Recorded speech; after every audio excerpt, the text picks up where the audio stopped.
75 साल पहले बांग्लादेश और पाकिस्तान एक देश के रूप में जाने जाते थे, लेकिन 1975 में बांग्लादेश को पाकिस्तान की गुलामी के चंगुल से आजादी मिली। इसके बाद आज दोनों देशों की डेवलपमेंट में काफी अंतर आ चुका है। आंकड़ों पर गौर करें तो यकीन नहीं होता कि भाई ये कैसे संभव है, लेकिन यही सच्चाई है। आजादी के बाद आज बांग्लादेश के लोगों की पर कैपिटा इनकम $2227 है, जबकि जिससे वो आजाद हुआ था यानी पाकिस्तान की पर कैपिटा इनकम मात्र $1543 है। जीडीपी की बात करें तो आज ये $411 अरब की इकोनॉमी बन चुका है, जबकि पाकिस्तान की जीडीपी सिर्फ और सिर्फ $347 अरब की है। ऐसे और भी कई मामले हैं जहां ये देश पाकिस्तान से आगे निकल गया है, लेकिन दोनों ही देश भारत से बहुत पीछे हैं। अब सवाल ये आता है कि आखिर कैसे इतने कम रिसोर्सेज होने के बाद भी डेवलपमेंट के मामले में बांग्लादेश इतना आगे निकल गया। How Bangladesh overtook Pakistan. देखिए, इसके लिए झांकना होगा हमें इतिहास के पन्नों में। तो लगभग 200 सालों की गुलामी के बाद भारत को आजाद करने का निर्णय अंग्रेजों ने लिया, लेकिन इसने देश के दो टुकड़े कर दिए। एक देश भारत था तो दूसरा धर्म के नाम पर बना पाकिस्तान, और पाकिस्तान भी दो हिस्सों में बटा हुआ था, वेस्ट पाकिस्तान और ईस्ट पाकिस्तान। इन दोनों के बीच में था भारत। इस बंटवारे से पाकिस्तान के रूलर खुश नहीं थे। उनका कहना था कि हमें जो मिला है वो सड़ा हुआ हिस्सा है।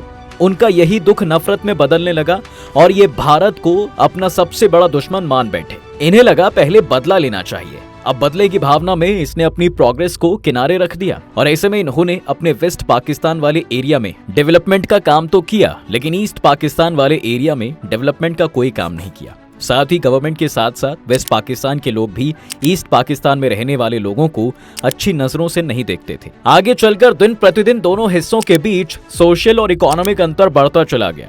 आजादी के लगभग 23 साल बीत जाने के बाद बंगबंधु शेख मुजीबुर रहमान के नेतृत्व में ईस्ट पाकिस्तान में रहने वाले लोग अलग देश की मांग करने लगे। इस मांग को दबाने के लिए पाकिस्तान गवर्नमेंट ने सोल्जर्स का सहारा लिया, और अल्टीमेटली ईस्ट पाकिस्तान के लोगों और सोल्जर्स के बीच वायलेंस शुरू हो गई। इस वायलेंस से डरे हुए लोगों के अनुरोध पर मामले में भारत को इंटरफेरेंस करना पड़ा, जिसके बाद साल 1971 में भारत पाकिस्तान युद्ध हुआ। 16 दिसंबर 1971 को पाकिस्तान आर्मी ने सरेंडर कर दिया, और इसके साथ ही बांग्लादेश एक स्वतंत्र देश बन गया। मुजीबुर रहमान यहाँ के पहले प्रेसिडेंट बने, और यहीं कहीं से बांग्लादेशियों के अंदर अपने डेवलपमेंट को लेकर एक नया विजन तैयार होने लगा। अब यहाँ से दोनों देश अपनी इकोनॉमिक डेवलपमेंट का नया सफर शुरू करते हैं। पाकिस्तान अपने टूटने के बाद भी इस्लामिक देश की कॉन्सेप्ट पर कायम रहा, लेकिन बांग्लादेश ने सेक्युलर डेमोक्रेटिक सिस्टम को चुना। हालांकि ये लंबे समय तक नहीं चला। कुछ दिनों के बाद बांग्लादेश में भी इस्लाम धर्म को स्टेट रिलीजन के रूप में भी एक्सेप्ट कर लिया गया। बंटवारे के बाद पाकिस्तान और बांग्लादेश दोनों को समान चैलेंजेस का सामना करना पड़ रहा था। पॉलिटिक्स में आर्मी और रेडिकल टेररिस्ट ऑर्गेनाइजेशंस का इंटरफेरेंस। साल 1971 में पाकिस्तान और बांग्लादेश के इकोनॉमिक पैरामीटर्स में बहुत डिफरेंस था, लेकिन 52 वर्षों के बाद पाकिस्तान और बांग्लादेश की इकोनॉमिक कंडीशन का कंपैरिजन किया जाए तो भाई बांग्लादेश कई एरियाज में पाकिस्तान से बहुत आगे निकल गया है। इसमें सबसे इंपॉर्टेंट है टेक्सटाइल एक्सपोर्ट। अभी के समय में बांग्लादेश चीन के बाद दुनिया का दूसरा बड़ा टेक्सटाइल एक्सपोर्ट देश है। दूसरी ओर पाकिस्तान टेक्सटाइल एक्सपोर्ट करने वाले टॉप 5 देशों में भी शामिल नहीं है। इसके बाद पाकिस्तान की तुलना में बांग्लादेश में वुमेन वर्कर्स की संख्या भी बहुत अधिक है। ये अपनी देश की इकोनॉमी की ग्रोथ में इंपॉर्टेंट रोल निभा रही हैं। बांग्लादेश में गारमेंट सेक्टर में 80% वर्क फोर्स महिलाएं हैं, जबकि मात्र 20% ही पुरुष वर्कर्स हैं। वहीं दूसरी ओर पाकिस्तान में गारमेंट सेक्टर में वर्क फोर्स में वुमेन केवल 10% हैं। इसके अलावा कुल फैक्ट्रियों में बांग्लादेश में गारमेंट फैक्ट्रियों की संख्या भी बहुत अधिक है, और ये 30 से 40% के बीच है, जबकि पाकिस्तान में ये केवल 7% ही है। अगर इकोनॉमिक ग्रोथ रेट की बात करें अब, तो बांग्लादेश की भाई इकोनॉमिक ग्रोथ रेट भी लगातार 12-13 वर्षों से 6% से अधिक बनी हुई है। दूसरी ओर पाकिस्तान की इकोनॉमिक ग्रोथ रेट पिछले 10-12 वर्षों से 3 से 4 रेट के बीच ही है। अभी अंतर लगभग डबल का है। कोरोना के समय तो दोस्तों पाकिस्तान में 2 साल तक इकोनॉमिक ग्रोथ रेट 1% से भी कम थी। इस अंतर पर बात करते हुए ब्रिटेन की ऑक्सफोर्ड यूनिवर्सिटी में इकोनॉमिक्स के प्रोफेसर आदिल मलिक ने ये कहा है कि साल 1990 में बांग्लादेश की इकोनॉमिक ग्रोथ रेट ओनली 0.2% थी। इसके बाद इसने भारत तथा विश्व से मदद मांगी। मदद मिलने के बाद इसने सिर्फ अपने डेवलपमेंट पर ध्यान दिया और अपनी इकोनॉमी में सुधार करते रहा। जिस कारण से ये हर साल इसमें बढ़ोतरी होती चली गई और साल 2022 तक ये 6% के स्तर पर पहुंच गई है। वहीं अगर दूसरी तरफ पाकिस्तान की बात करें तो उसने केवल विदेशों से लोन लेने और भारत में टेररिज्म फैलाने पर अपना ध्यान केंद्रित किया है, जिसके कारण इसका ग्रोथ रेट बहुत कम हो गया है। आज ये अपने सबसे बुरे दौर से गुजर रहा है। ये आगे कहते हैं कि साल 1990 के आसपास बांग्लादेश ने जो इकोनॉमिक प्रोग्रेस का रास्ता पकड़ा वो आज तक जारी रहा। ऐसे में यहाँ की पर कैपिटा इनकम का ग्राफ भी लगातार ऊपर बढ़ता गया, जबकि पाकिस्तान की ग्रोथ नहीं होने के कारण इसकी पर कैपिटा इनकम का ग्राफ इससे नीचे चला गया। देखिए, पर कैपिटा इनकम पर बात करते हुए आदिल मलिक ने यह भी कहा कि बंटवारे के समय दोनों देशों की पर कैपिटा इनकम में भी भारी अंतर था। वर्ल्ड बैंक के डेटा के अनुसार साल 1972 में बांग्लादेश की पर कैपिटा इनकम मात्र $90 थी, जबकि पाकिस्तान की पर कैपिटा इनकम $150 थी। जबकि आज बांग्लादेश की पर कैपिटा इनकम $2227 है और पाकिस्तान की पर कैपिटा इनकम सिर्फ $1543। यानी इस मामले में बांग्लादेश पाकिस्तान से आगे निकल गया है भाई। अगर फॉरेन ट्रेड के आंकड़ों के देखें तो वर्ल्ड बैंक के अनुसार साल 1972 में बांग्लादेश का एक्सपोर्ट मात्र $35 करोड़ था, जबकि उसी वर्ष पाकिस्तान का एक्सपोर्ट बांग्लादेश से लगभग दोगुना $67.5 करोड़ था। लेकिन पिछले साल बांग्लादेश का एक्सपोर्ट तकरीबन $64 अरब रहा और इसकी तुलना में पाकिस्तान का कुल एक्सपोर्ट मात्र $35 अरब ही है। यानी यहां भी ये पिछड़ गया। दोनों देशों में पॉवर्टी रेट की तुलना करें तो वर्ल्ड बैंक के अनुसार अगर पिछले 2 डिकेड्स की बात करें तो बांग्लादेश में पॉवर्टी रेट में भी काफी कमी आई है। यहाँ पॉवर्टी रेट 2016 में 13.47% थी और साल 2022 में ये रेट कम होकर 10.44% ही रह गई है।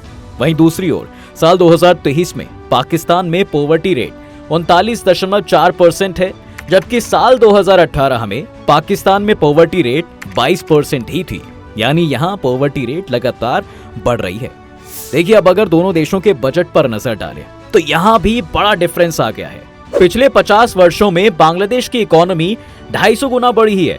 साल 2023 से 24 के डेटा पर अगर नजर डालें तो बांग्लादेश का कुल बजट $71 अरब है और ग्रोथ रेट 7.5% है, जबकि इसी साल पाकिस्तान की ग्रोथ रेट सिर्फ 3.5% है। फिर फॉरेन एक्सचेंज रिजर्व्स की बात करें तो ANI न्यूज के मुताबिक जून 2023 में बांग्लादेश के पास $31 अरब का फॉरेन एक्सचेंज रिजर्व्स है, जबकि पाकिस्तान के पास सिर्फ $4 अरब का फॉरेन एक्सचेंज रिजर्व्स था।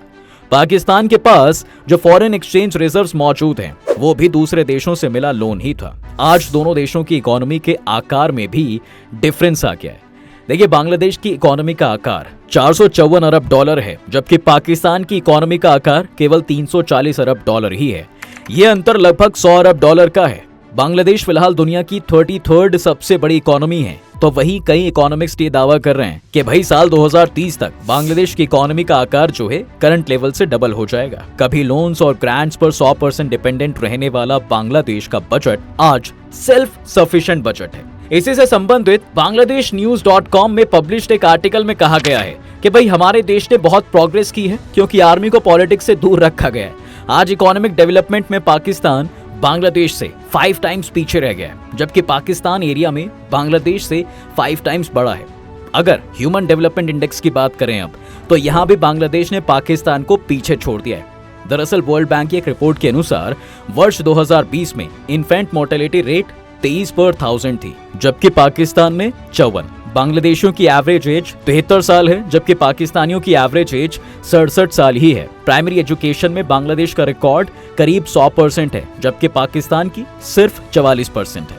बांग्लादेश के कंपैरिजन में पाकिस्तान हेल्थ के मेजर्स पर भी काफी पीछे है भाई। देखिए, पाकिस्तान अभी भी दुनिया के उन 2 देशों में शामिल है जहां पोलियो पूरी तरह से खत्म नहीं हुआ है, जबकि वर्ल्ड हेल्थ ऑर्गेनाइजेशन ने साल 2014 में ही बांग्लादेश को पोलियो फ्री कंट्री डिक्लेयर कर दिया था। वहीं यूरोपियन एशियन फाउंडेशन की वेबसाइट पर पब्लिश्ड डेटा के अनुसार दुनिया में जितने लोग हेपेटाइटिस सी से पीड़ित हैं उनमें सबसे बड़ी आबादी पाकिस्तान में रहती है। बांग्लादेश में केवल 7% लोग ही इस डिजीज के पीड़ित हैं। अब इन स्टैटिक्स को देखने के बाद पाकिस्तान के एक मिनिस्टर GW चौधरी अपनी book last days of United Pakistan में लिखते हैं कि साल 1960 में वेस्ट पाकिस्तान यानी आज का बांग्लादेश की per capita income east Pakistan के लोगों की पर कैपिटा इनकम से 32% अधिक थी और अगले 10 वर्षों में यह अंतर बढ़कर 81% तक चला गया है। लेकिन आज उसका उल्टा हो गया है, यानी बांग्लादेश ने अपनी आजादी को सही साबित किया है। अगर दोनों देशों के जियोपॉलिटिकल व्यू को देखें तो भैया एशिया में पाकिस्तान की ज्योग्राफी इसके जियोपॉलिटिकल इंपॉर्टेंस को बढ़ाता है, लेकिन इसने इसका यूज सिर्फ पावरफुल कंट्री से लोन लेने में किया है। वहीं बांग्लादेश की ज्योग्राफी भी इसके जियोपॉलिटिकल इंपॉर्टेंस को बढ़ाता जरूर है और इसने इसका उपयोग इकोनॉमी डेवलपमेंट के लिए किया। बांग्लादेश की जियोपॉलिटिक्स के कारण अगर भारत को ईस्ट एशिया से इकोनॉमिक रूप से जोड़ना है तो बांग्लादेश से गुड रिलेशंस जरूरी है। इसके साथ ही पिछले कई वर्षों में पाकिस्तान में पॉलिटिकल इंस्टेबिलिटी, टेररिज्म और पुअर सिक्योरिटी अरेंजमेंट के कारण इंडस्ट्रियल प्रोग्रेस का पहिया रुक सा गया है। वहीं दूसरी ओर फॉरेन ट्रेड के एरिया में भी कोई प्रोग्रेस नहीं है। अगर अब भारत की बात करें तो भारत 3,730 अरब अमेरिकी डॉलर के साथ दुनिया की 5th सबसे बड़ी इकोनॉमी है, जबकि बांग्लादेश की इकोनॉमी का आकार सिर्फ 454 अरब डॉलर ही है। पर कैपिटा इनकम के मामले में भी भारत इससे आगे है। भारत का फॉरेन एक्सचेंज रिजर्व्स भी 616.143 बिलियन अमेरिकी डॉलर है, जबकि एक समय बांग्लादेश अपने फॉरेन एक्सचेंज रिजर्व्स का बखान करता था, लेकिन अब उसके सामने बैलेंस ऑफ पेमेंट का संकट आ गया है दोस्तों। Ministry of commerce and industry के डेटा के अनुसार फाइनेंशियल ईयर 2022 से 23 में भारत का कुल एक्सपोर्ट 450.6 बिलियन डॉलर का है, जबकि बांग्लादेश का एक्सपोर्ट सिर्फ 55.55 बिलियन डॉलर का ही है। आज हर मामले में भारत इन दोनों से आगे है, क्योंकि इसने सबसे ज्यादा इंपॉर्टेंस मॉडर्न एजुकेशन को दिया है, जबकि इन दोनों देशों ने मॉडर्न एजुकेशन को उतना इंपॉर्टेंस नहीं दिया है। मॉडर्न एजुकेशन के कारण ही आज भारत का आईटी सेक्टर और फार्मास्यूटिकल इंडस्ट्री सबसे ज्यादा इनकम कर रहा है। जी हाँ, भारत में इंडियन आर्मी सिर्फ सरहद की रक्षा करते हैं और इनका पॉलिटिक्स में कोई इंटरफेरेंस नहीं है, जबकि पाकिस्तान में तो आर्मी ही सब कुछ करती है भैया। बहरहाल, आज की जानकारी आपको कैसी लगी हमें नीचे कमेंट सेक्शन में जरूर बताएं। अगर आपको ये वीडियो पसंद आया है तो इसे लाइक और शेयर कर दें, और अगर आप इस चैनल पर नए हैं तो इस चैनल को जरूर सब्सक्राइब करें और ऑल नोटिफिकेशंस को ऑन कर लें, ताकि आपको हमारे आने वाले सभी वीडियोस मिल सकें। चलिए मिलते हैं फिर से एक नई वीडियो में एक नए टॉपिक के साथ। तब तक के लिए नमस्कार।